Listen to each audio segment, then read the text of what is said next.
O curso escolar comezou o pasado mércores pro alumnado da ESO e bacharelato e no IES de Poio xa se atoparon co primeiro problema.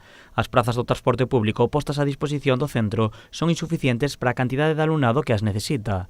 O Concello denuncia un problema que xa aconteceu nos anos anteriores. Ás alturas do inicio do curso xa tiña que estar organizado o tema das rutas, cantos alumnos van en cada ruta, os nenos que teñen prioridade, todo o mundo tiña que saber xa cal é o seu traballo. E o que non pode ser é que os nenos se queden na rúa, que os pais se vayan intranquilos ao seu lugar de traballo, que os nenos cheguen tarde ou ni sequera cheguen, que outros pais teñan que transportar os nenos que se quedaron porque non tiñan sitio no autobús.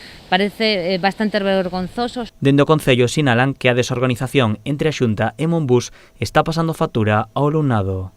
E o que non pode ser que os nenos da ESO que teñen prioridade se quedaran en terra e que non se pidan os carnés para ter unha boa organización e, polo tanto, non se cumplan os protocolos COVID que a Xunta de Galicia instaurou para o transporte escolar. Nesta situación atópanse ao redor de 10 rapaces e rapazas do centro. A Policía Local fixo un informe no que certifica a mala organización do transporte escolar no IES de Poio.